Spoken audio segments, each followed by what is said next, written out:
Our whole thing is 70% of the workforce is called a deskless employee. And so what we're trying to do is bring a technology to the market that really does not exist right now. Now, when you talk to, say, Starbucks or McDonald's or some of these really big organizations, yeah, do they have learning systems? Of course they do. Can they train the frontline staff? Yes. But Joe Blow down the street, mom and pop, small operators, 15 units, 50 units, they don't have that kind of dollars, and LMSs can be very expensive. And they do probably in some cases more than they need to do in this application. So we started out really kind of inching our way. We started out as a content provider. We shot a bunch of videos and we were using somebody else's LMS. And then people started asking us to export SCORM files because they didn't want another LMS, which makes sense, right? And so we developed technology where we're able to export a SCORM 1.2 file without it leaving our database. And we're able to see it and manage it and control that experience. So anybody's intellectual property that's on our platform cannot be downloaded by anybody else. So it's a pretty closed system. And so that was kind of our first quote unquote tech project. And then it just kept evolving and people wanted other things and it just kept going and going. Now we consider ourselves just a SaaS company who happens to have a library with a bunch of videos that is our intellectual property. But just this past few months ago, we started bringing other content providers into our space because we can't do everything and we don't want to do everything. We just want to be able to service our customers. So, we have housekeeping, maintenance, OSHA content. We have clinical content now for some of our senior living communities. We have a leadership, like our last post that went out today on LinkedIn. It's a leadership development guy in the UK. One of our customers wanted to use his content. And the customer introduced us to this guy in the UK. And then like a month later, we end up with all this content on our platform. And so we're now celebrating that and selling that content on our platform. And we do revenue share. So think of us as a controlled YouTube experience in the sense that we don't let anybody in our platform. There's a process you have to go through. It's B2B, but we don't want the yoga instructor on there to go sell not that I mind, but if a corporation said, hey, I want yoga classes, that'd be one thing. But, we're mindful of who our audience is right now and we want to give them what they need. And we just go department by department. Started out in food service, then went into housekeeping, then went into maintenance. And now we're going into clinical, and now we have leadership. So pretty soon, we really can service the entire building with short form video. That's so cool. And then in terms of kind of going a little further into Pineapple Academy, like what are you excited about for Pineapple Academy and in kind of the near term future? And are you looking to grow and like how are you doing that and what kind of challenges are you finding with that? So we're about 6.5 years old now. And so, some of the challenges are, we're not an LMS. And so there's a learning curve. We don't even have subscriptions. We actually sell you buckets of hours. So you tell me you got 100 FTEs that you need to train every year and then looking at the curriculum 3 hours a year or 10 hours a year, whatever. And it's just a simple math. It's like, okay, you're going to need 2,000 hours. We want you to use all of it because we know CFOs want to know, like, are you getting value out of this? And if you're using, 90% plus of your hours every year for training, there's no LMS in the world that can say that. My guess is most LMS customers, and don't quote me on this, but my gut tells me, having been in the hospital world and other worlds that use LMSs, the value proposition is maybe 50% of using the entire system, right. Like what you're getting, like for that $100 per person per year, how much value are you really getting out of it? And my gut tells me it's no more than 50%. Yep. Does that make sense? So to answer the rest of your question, Pineapple Academy, what I'm excited about is in the world I'm from, in the hospitality and food service world, there's nothing like that out here. Number two, we don't expect you to change your LMS. We don't need you to change your software. we can just give you a QR code if you want. I mean, all you need is a PIN number, and the player is built right into our system. So the user doesn't have to have any technology on their phone except the ability to use a camera to open up a QR code on a tablet or a smartphone, and you're in. You put your PIN number in. Now we see it's you, and we can tell the administrator, like, yeah, Kyle watched this.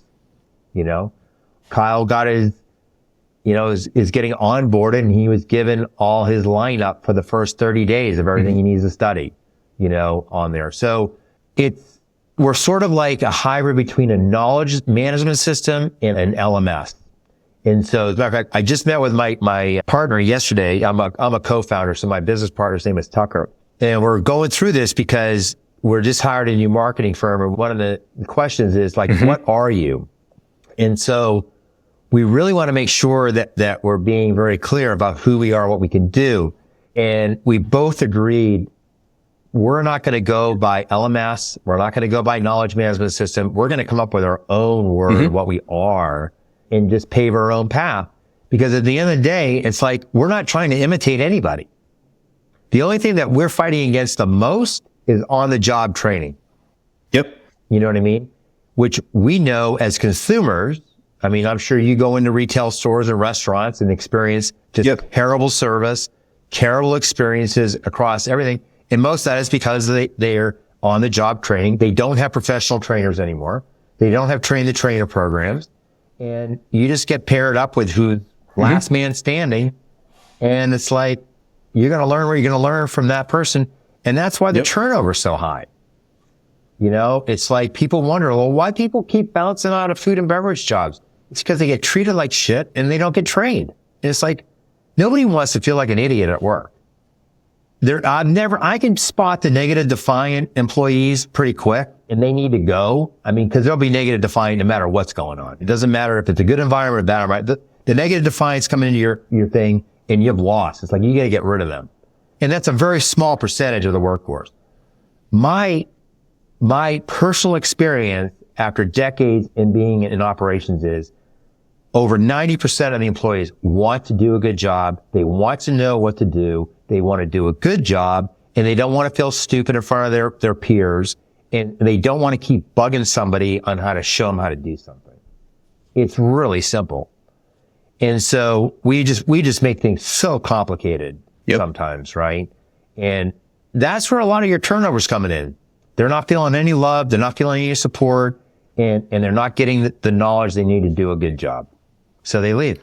Yeah. So you mentioned you like kind of hired a marketing person or agency. And I'm curious, is that hire in order to grow? And then the second part is, how have you found working with marketing agencies or companies? Good question. So in all fairness, this is our third one in just 6.5 years. So, you know, there's a lot of marketing companies that are just like, oh, we're going to get your Google ads going. We're going to get you social media. I could give two hoots about what Google thinks about me. I really don't care. I don't really care what Facebook says. I really don't care what my analytics are. What I want to know is, are we telling the right story? Are we reaching the right audience, you know, through HubSpot or whatever, you know, CRM we're using? Are our salespeople trained correctly? And speaking of that, what we are really into is building partnerships. You want to talk about sustainability. I mean, do you want to hire 50 salespeople who are running around the countryside doing God knows what? And I've seen plenty of salespeople out there in the world to know that half of them are doing nothing. Or do you want to have business owners who are your partners, who are using your technology to support their businesses and their clients? I vote for number two. And so when you take a look at our sales, over half of our sales come not from our website and not from our sales force, our marketing efforts. It comes from our partnerships. And we want to continue. We're building even more programs and more ways to work with us and making it easier and easier and easier. The next, I can tell you, like right now, in our roadmap for growth is to find a salesperson who can go chase all the software companies like payroll companies, like apps that employers use for scheduling, or communication apps that the employees use, where we can do push notifications, push their training through, or have videos. That's where the stickiness comes in. Whether or not people see the pineapple logo or not, I really don't care. What I want to know is that we are reaching learners either through our systems or other people's systems. That's really all we're trying to do here. We're trying to get hosting agreements at the end of the day. And so we've opened up again to content creators, subject matter experts that have an audience, that know exactly what they're talking about, that is filling the need for what the market needs in today's environment. We're looking for partners in that. We're looking for other software companies. Yeah. In marketing partners. We actually now have marketing partners where we're just co-marketing things together and with each other's logos and stuff. And so it's it's to add value to the end users. Everybody wants to add value to their thing. So I'll give you a good example. We have food distributors that we have marketing referral partner agreements with. So we are their preferred company for training when their clients say, hey, I need more training for my staff, what do I do? Because of course they don't have that content, but they can refer us. Most of our hospital business came from referral partners. We also wholesale. So we have now 3 wholesale companies that we work with. One is the largest LMS company in the hospital space. One is called Open Sesame, which is probably the largest library in the world as far as, or at least in this country, Open Sesame. And another one is a food safety and sanitation guy up in Canada. And so they have our libraries. And so we're going to start selling our library to third-party companies also. Great. And then touch a little more on kind of how Pineapple Academy kind of fits into this. You mentioned Geoship, like the local economy. Yeah. They're going to need, all of the landscapers, builders, infrastructure. They're going to need training on kind of green infrastructure. Absolutely. And kind of new ways of building. Exactly. Do you see it kind of sitting in that way? How do you think? Yeah, I think manufacturing. So that was another reason why I got involved with Geoship. I see a real opportunity as this thing scales. I mean, it's one thing when they're doing all this pilot stuff right now, and it's a very, very controlled environment. But what happens when this thing ends up in Tennessee and, they're no longer, it's a franchise or whatever, and you got to train all these guys how to erect this thing on site, how to get those guys certified to be Geoship, whatever. I mean, now they could just use Pineapple Academy and get certificates through them to be certified installers, as an example. So that's the kind of stuff that pulls me in my directions where I go. It just so happens that Geoship appeals not only to my business side with my business, but also on a personal side. I really think that, it would be wonderful to see Geoship come up with these certificate programs for site work, for erecting the buildings, for, what needs to be done, how, tips on how to create your lot and that kind of stuff. Of course, if you can have multi-building, setups, I see there's education needed. Even by the homeowners, it's like, put them through a course. It's like, if you really want to buy one of these things, let's do a quick course here, 30 minutes of your time, and go through a course and learn what this is going to mean to you and your family, so there's no surprises. I think that's important. Because again, this is a pretty steep learning curve for most people. And so you have to fill that vacuum of ignorance with real knowledge, and so you prepare people for what's going to happen and how to deal with that, how to deal with the county, how to deal with the town, how to deal with the water company and all the other things that are involved, the power company. So I think that is going to be an interesting challenge for this whole situation. Now, I mean, there were some pretty smart people on that, call. I noticed that, there was architects, engineers, sustainable people. I mean, there's some real brain power that's getting, sucked into this and which is awesome and which is going to help a lot. And clearly they're hiring, it seems like some pretty quality people who are pretty bright. And I mean, the next step for me is to go see this thing and go see these properties. And I'm hoping there's going to be an ambassador day or weekend or whatever coming up here. I haven't gotten that deep into it because it's all new to me on the ambassador side, but it'd be nice to know they're going to have some events that they're going to have, maybe say 25 people at a time come in and go through and, spend a day and learn and touch and feel and get it, what's going on. In my own personal mission, I really do want to see sustainable food. I want to see sustainable buildings. I want to see people who work hard every day be able to afford a home they can live in and not have to think they have to buy $1 million house. It's insane what goes on. Whether it's here in California or other places around the country, it's not a sustainable model now. I think, as a matter of fact, I was just talking to this guy, Will. When I was growing up, the number that I was taught was your house is going to cost you 25% of your income. Seemed pretty reasonable. Today, it's 50 to 60. How does that work? Meanwhile, everything else is going up. So we wonder why we have the problems we have. And so when I saw Geoship and understood what they were trying to do and understand the sustainability aspect of that, plus promoting community living, sustainable living, permaculture, all that kind of stuff, like, oh, well, this makes sense.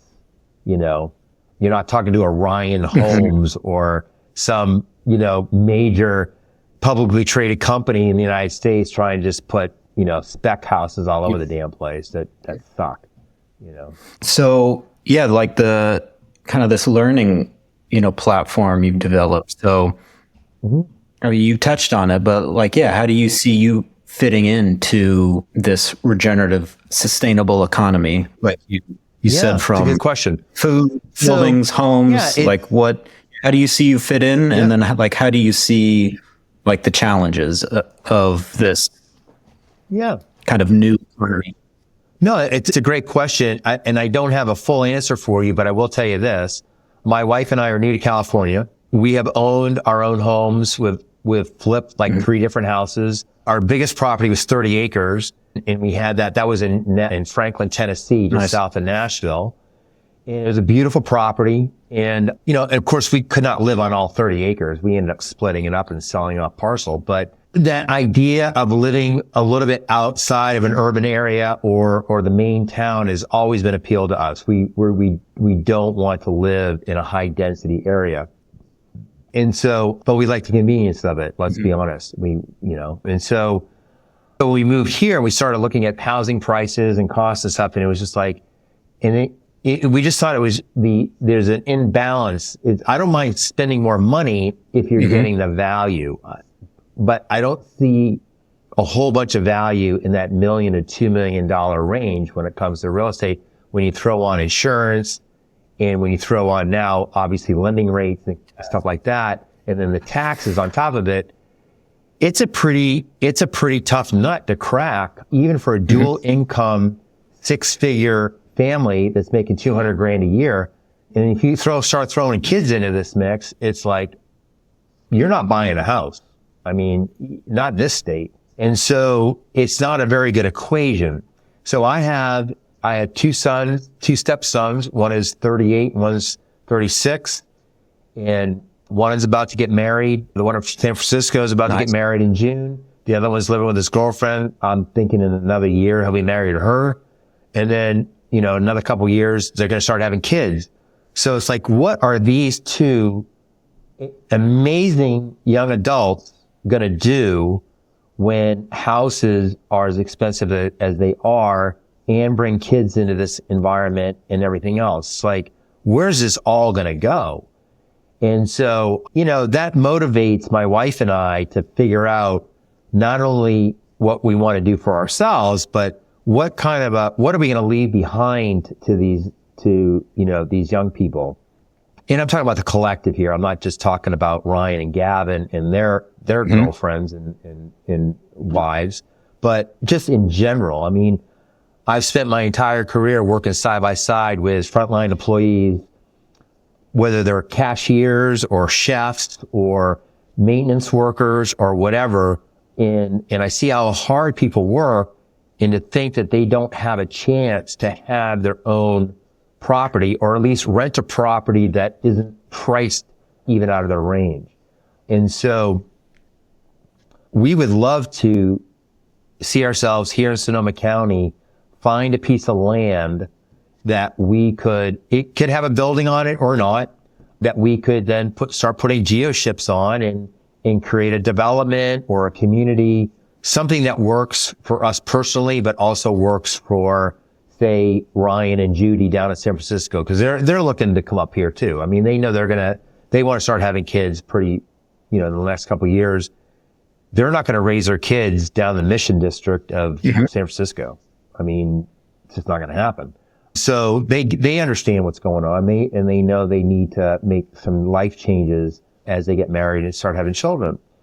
So, East Bay is great, but it's, again, density, lots of traffic, very expensive, and you end up with, $1.5 million house on half an acre of land. I mean, how does that math work? They might be able to afford it, but is that really how you want to live? And so, like this lunch I was just having with a business owner here in Healdsburg, I said, do you realize you could go buy a $300,000 piece of dirt here in Sonoma County, spend a little bit of money on some infrastructure that you need, and then plop $170,000 into a Geoship, and you have a 1,700 square foot house under $500,000. Tell me anybody else that can tell that story right now. In a house that's sustainable, that's basically fireproof, floodproof, and earthquake resistant. Doesn't exist. I know there's stuff coming out of factories and stuff, but that's not my cup of tea. That whole tiny house thing, I think, has a lot of value to a lot of people, but it's not going to appeal to everybody. And it's still a building. It's still a stick building. And so I think what Geoship has stumbled on and has created here is something that's very sustainable and something that can scale very easily, and it's going to bring a lot more buyers into that market and provide. And the other thing that I get excited about is seeing all the spin-off businesses that are going to happen as a result. I'm sure with your tagline, nature tech-based businesses, my guess is you look at this thing and you probably see many more ideas that I don't even see yet or even aware of. So I think it's going to create a lot of really interesting opportunities for a lot of people in the housing world and shake things up pretty hard. Do you see any challenges for the everyday person just going along with their life and not really realizing that this kind of exists?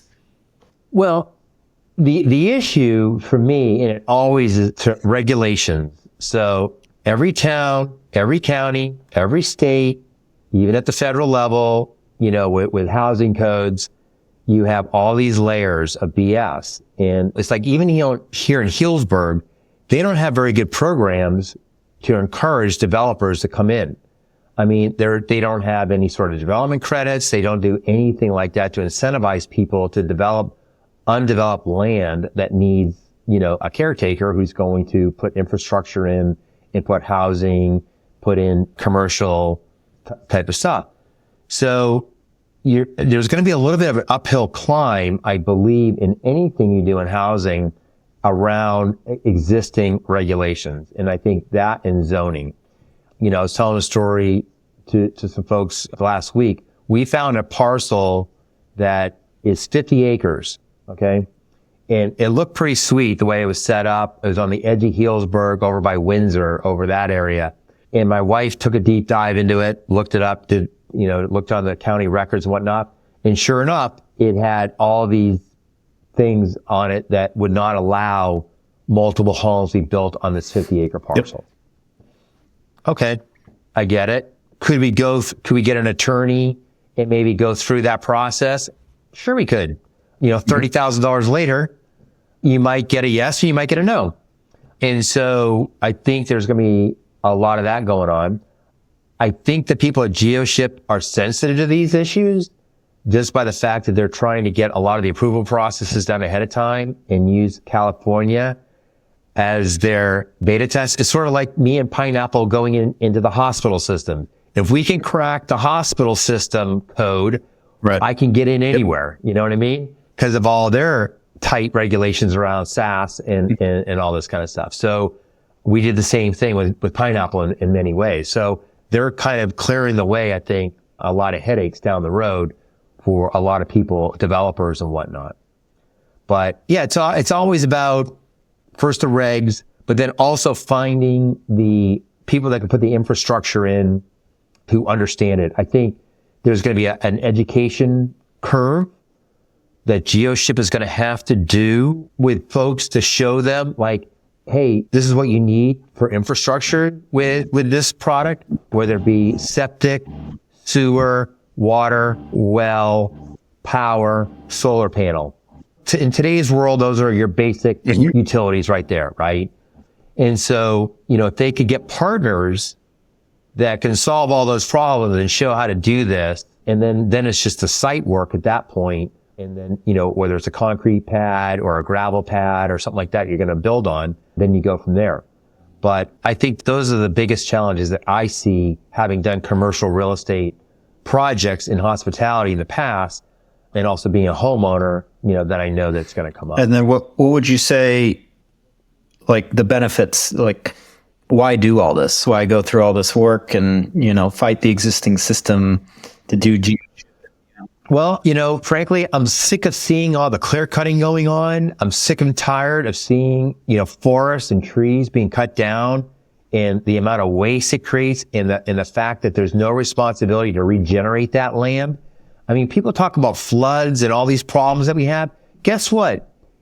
When you remove all the plants and all the trees out of a lot, what the hell do you think? People don't understand that there's an entire world below the ground. I mean, they don't get it. It's like, you cut down a tree and you do it massively and suddenly you have acres and acres of land with nothing on it. It's like, what do you think is going to happen to that land? Nature's good, but it's like, you got to give it a little, if you're going to go in, why we don't go in and selectively, bring down trees and leave enough infrastructure there so that nature can keep doing its job.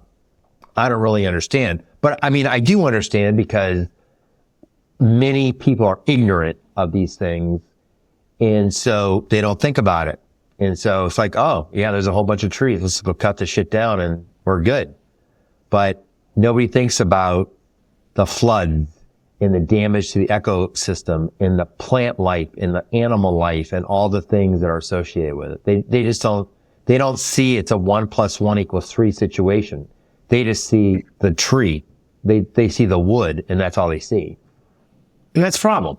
This is awesome. This is actually a good transition into the last question is I'm beginning my content creation journey. So I'm curious as a entrepreneur leader in this space, what kind of content would you like to see? More on the regenerative side, sustainability side, what kind of content would you like to see both as an entrepreneur leader and on a regenerative side? What do you think is needed? Waste sustainability and food waste is a big subject in the world I'm in landfill. Like one of the number one initiatives in college university food service is food waste reduction, because the students are very hot on that. And they want to know that their colleges, their schools are being its stewards. So I think there's a lot there for education and training. Matter of fact, I had a subject matter expert I was talking to recently in that space. And he goes, he says, I think it's great that you want to train the backline staff, the food service staff, whatnot. But he said, don't miss the opportunity to train the students. He said, the students really want to know about this stuff, QR codes in the dining room, things like that. So they get educated on what's going on and they understand, their role versus, the role of the operator versus the role of supply chain. So I think there's something there for sure. It's like the subject of permaculture, learning to grow, whether it's in your own backyard or on a bigger scale. I know there's a lot of subject matter experts here in California around that. Matter of fact, my wife just found a group that's in Occidental that every Wednesday that you can go there and learn about permaculture. So my wife is a big gardener. She loves to garden. And so, she's going to start going every Wednesday down to Occidental to learn about this stuff. So now granted, there's stuff on YouTube and all that. I mean, I get it. The question becomes, how solid is the content on YouTube? You know what I mean? It's like, where's that content come from? Who is that subject matter expert? Then do they really have is what they're teaching really what you need to know? You know what I mean? So I think there's a lot around that. I'm trying to think what else. This is like from your perspective, from a B2B play. I think culture building is big. I noticed on your website, learning about culture, not just about being a brand ambassador, as much as I like to say that, and I think that's important, but it's actually more about teaching owners in C-suite and senior leadership what it really means to build a culture. You know what I mean? It's like, let's look at one company that just popped into my head. Bob's Red Mill. Have you ever heard of them? Okay. Bob, he passed away last year. God love him. But what a legacy this man left behind from a private company. He turned his company into an employee-owned company, right? And that company will go on forever, right? They have the right values. They have the right culture. They're trying to do the right things, et cetera, et cetera, et cetera. That's not something that, Google is going to do with 150, 200,000 employees. It's a little bit, I think some of these huge models that we have in our country to think bigger is better, I would disagree. Look at Facebook. They just laid off, 3,000 people? Mm-hmm. Because Mark had a bad day? I don't know. Mm-hmm. Who cares?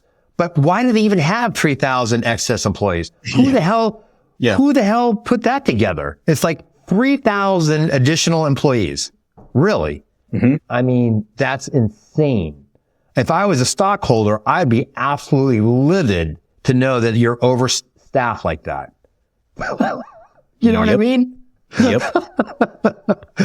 So I think there's a lot of new education that needs to come out on what it's going to be like to operate businesses in the future.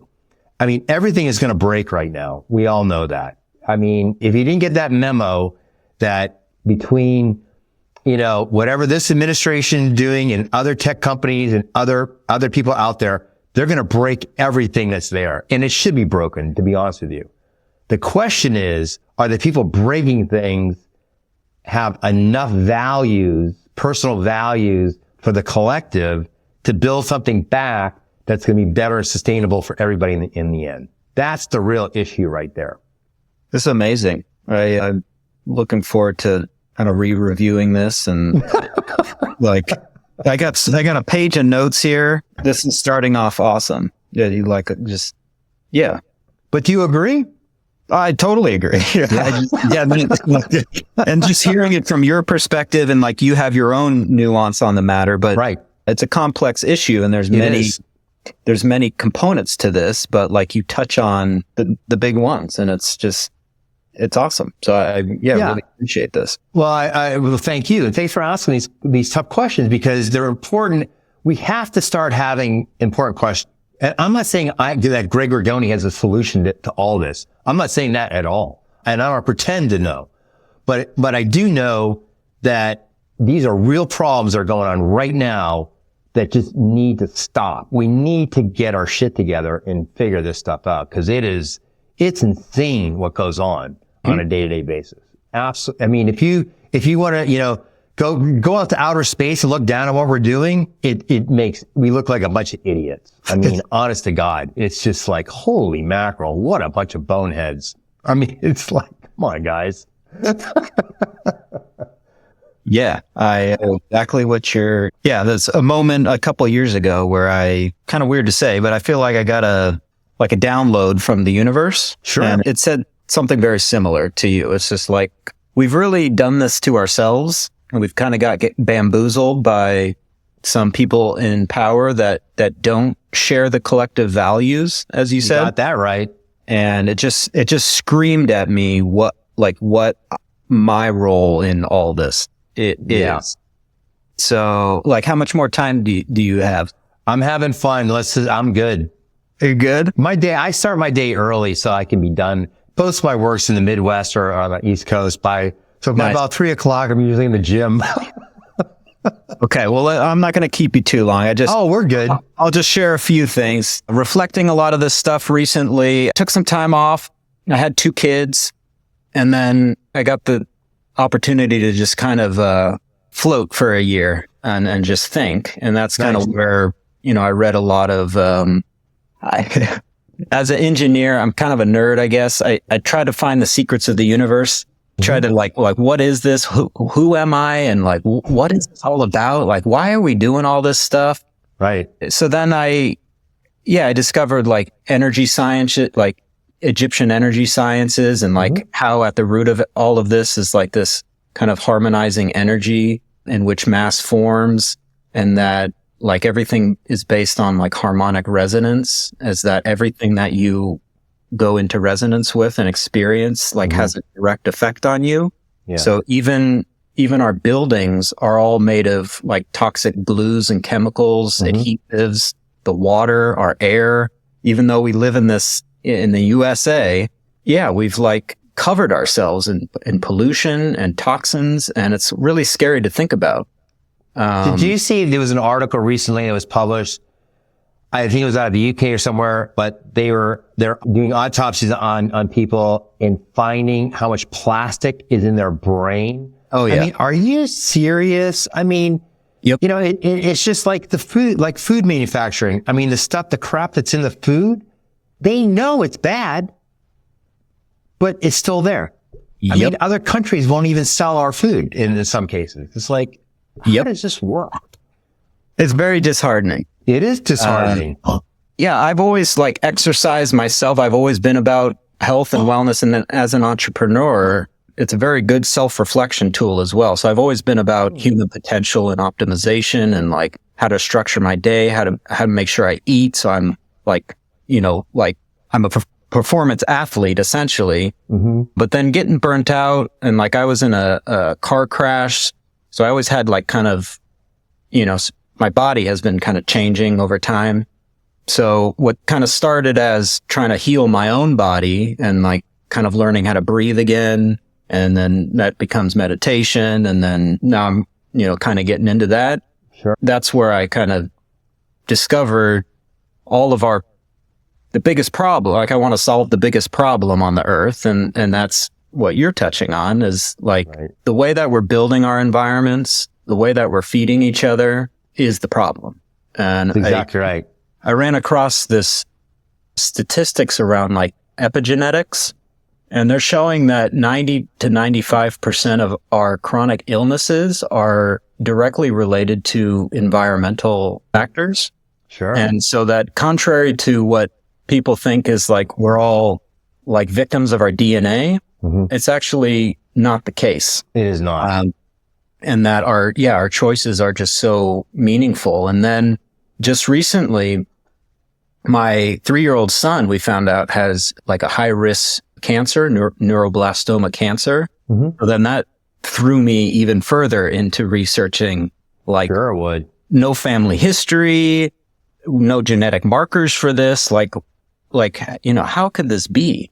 So, you kind of talk about your business, and like, you're not doing this for Google ads, and like you want to have like a purpose and like a brand. So that's really where it's started me off. Like, how do I use my technology and business re-engineering kind of experience to basically reimagine and actually implement these solutions? And it all comes back to these nature-based solutions. It's like what you said, how do we bring in natural infrastructure to our environments? Like, how do we treat black water, gray water biologically, but not ship it off to these industrial plants?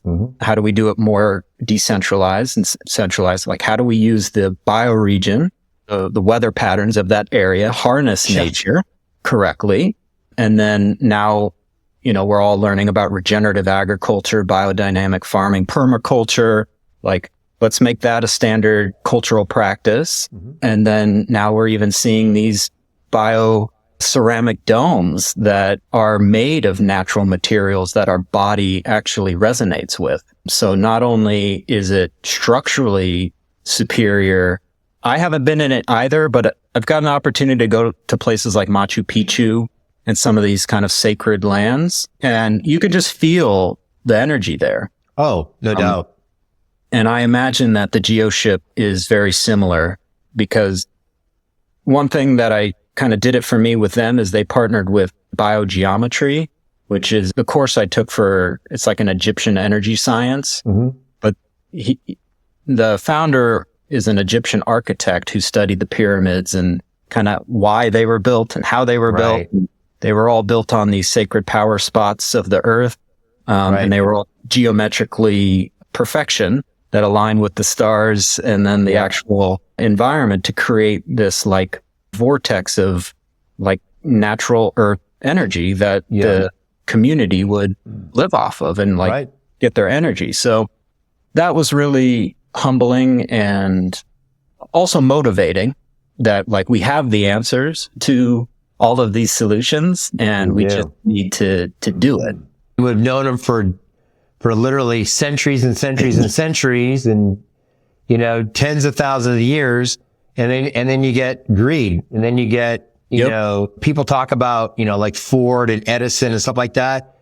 And what they did, it's all really good stuff. But you know what they also did? They also shut down guys like Tesla. They shut down these people over here. It's because it's all about the money. Yep. And so as soon as you start managing your life by your P&L and nothing else, then life really doesn't have any meaning. I mean, if your game is to die with the most money on the planet, well, good for you. But guess what? It's not going anywhere. It's staying right here. It's like, you can't take it with you. And so it's absolutely heartbreaking when you see the short-sightedness of both our governments and our big companies that are out there, what they're doing. For what reason? For the 1% that is, it's like, who cares? I mean, it's not going to do anything for anybody. So it really is. It's hard to witness. But the good news is the one thing that COVID has done and the Trump era has done. All that has been exposed now. We all see it now. Nobody can hide anymore. We need more lightness to expose the darkness, because that stuff will not survive under light. It just won't. I love it. I agree. I think, even with some of these communication platforms, I think the truth is coming out and people they're looking for the truth and it seems like, they're listening. Yeah. So kind of, to end all that. So now, like I said, like my experience with sales and marketing now, I've made it my mission to solve that problem for basically kind of eco entrepreneurs and regenerative enterprises is essentially helping with their sales and marketing. Like I partnered with a regenerative general contractor out here. So he does a lot of food forest implementations, earthworks in the Bay Area, kind of green builders, and then also kind of eco restoration organizations, anyone in this kind of regenerative space. Nice. So kind of doing that as a business to get the money and the resources, like happy money, to then eventually, kind of get into this wellness real estate. So creating wellness centers based on these nature-based principles, harnessing sacred power spots, and like building our architecture and our environments like we should, like the right way, healthy way. So sustainable. Yeah. So I'm starting to like your growth kind of strategy is find regenerative partners in the area and build a network of regenerators to build this kind of new economy. And so we're starting to also pitch the local counties, like the natural resource departments who manage natural assets, and like they need help with a lot of this. And, they're getting hit up by all the common general contractors and builders. So some of the partners have been cozying up with some of these government officials and civic leaders. And it's clear, like they're searching for a service to like, who can help us find appropriate regenerators, like people that actually know how the water flows and how it should be structured, and actually knows how to build a natural building, or like build a eco toilet instead of, 6 porta potties, or that's right. Like, so that's what my angle is, and kind of where I hope we head. That's pretty cool. Here's a guy that I know, who I'm becoming friends with here in Healdsburg. He owns, it's called Craftworks. It's sort of like a WeWorks. Okay. It's just a onesie. And this is his bio on LinkedIn. So he is an environment and entrepreneur, he calls himself, so that you can see on this. So, I'm going to see him tomorrow, and I've told him about Geoship, but I would love to introduce him to you. It sounds like you guys might have some crossover, but he's a developer of sorts. Wow. He focused a lot on, small footprints in developments, so that with affordable housing, I mean, as you see, he went to MIT. He's published books on this stuff.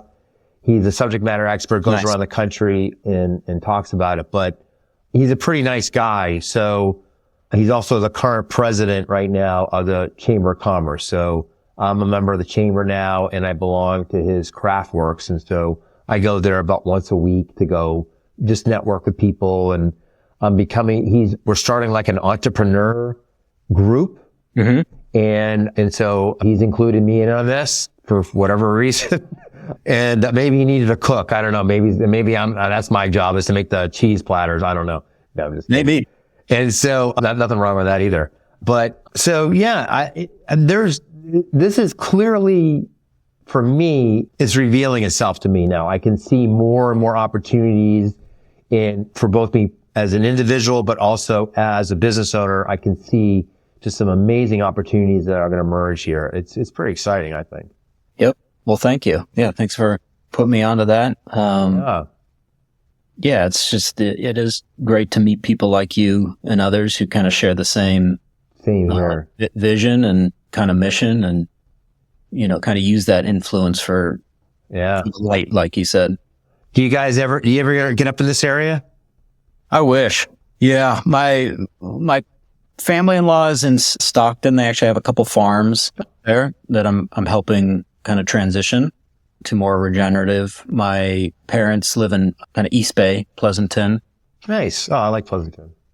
But we are on the search for more peri-urban, kind of more nature place to build one of these regenerative communities. I'll tell you this. Over the weekend, I was with Ryan and Judy in the city. Nancy and I went down there and spent the weekend. So they also invested in the Geoship. Mm-hmm. And so I told them about the ambassador program. I said, if one of you or both of you want to get involved in this and really learn more about it, because they claim that they want to do exactly what you're saying. Sure. So if they become an ambassador, one of them, I will absolutely introduce you to them, because you guys are very like-minded in the sense, I think you might be a little bit older than they are, but still, I say they're in their mid-30s, and mm-hmm. She's a VC, super smart. He works for LinkedIn and sales, super smart. I mean, these people are like, but my wife and I call your group of people down there, we call you all aliens. Like, we know you guys are not from this planet, because we've never met people like all of you in the Bay Area. I mean, the brains there, and just some amazing people. So hopefully we can get together one day and share some more ideas. But yeah, count me in. I mean, whatever you need from me, let me know. Awesome. Yeah, likewise. I do feel like an alien. I feel like I've been sent here for this reason. You're a light worker, Kyle. No doubt about it. That's crazy. Yeah. And likewise, I'm definitely want to just help. Like it seems like there's a lot of people trying to build these, and it is complex, but I've been in the built environment my whole career, and I've been studying all of the all the different nature-based architecture and buildings. I have partnerships now of people who really do know how to do permaculture and build these things. So Nice. the more people that want to do these, the more, like it's just a matter of like doing it now. Yes. Do me a favor. How do you pronounce your last name? It's chulo. Chulo. Is it Spanish or Italian? Sicilian. I'm Sicilian too. Gorgone. Oh, yes, that's right. Yeah. On my dad's side. Irish and English on my mom's side. That sounds, yes, very similar. Seriously. That's Yeah. pretty cool. My wife, Italian, abate. So we actually used to pronounce it shulo. And then I married an Italian woman. So now I pronounce it chulo. Chulo. I like it. That's And awesome. then- That's and then- another thing I love about Sonoma County. There's so many Italians up here. You got the Latino communities and then a bunch of Italians. I mean, what could go wrong? It's like, there's just good food everywhere. Man. Like- I know it, man. Oh yeah. Yeah, we're big time foodies. Going into San Diego too. So growing up California Bay Area, San Diego, it's just like you get really spoiled with food. Yeah. I know I've said this to some people in this area, and I said, you guys really, you don't have perspective living in Sonoma County, because I've lived, different parts of the country. I said, you really don't have perspective you don't realize how awesome this area is. And I know it has its problems, and I know there's problems everywhere. The question is there a willingness to solve the problems? That is the difference. Yep. And what I find here so far is that people want to solve problems, and they're interested to do the right things in having sustainable food and taking care of people and not, have human relationships is very important, it seems like, which I really appreciate. Yep. That it is a good sign. Yep. Yeah. So, well, cool.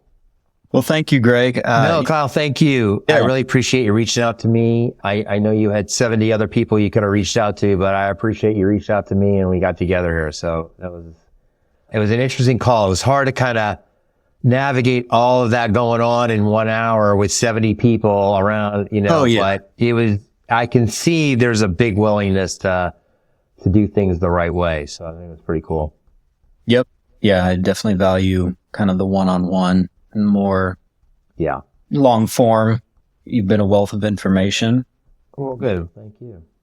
Yeah. We'll see where this goes. Sounds good. I'd love to visit and, here. help. Yeah. There you go. All right, my friend. We'll see you soon. Thank you. Yes. Thank you, sir. Appreciate it. Bye-bye. Take care.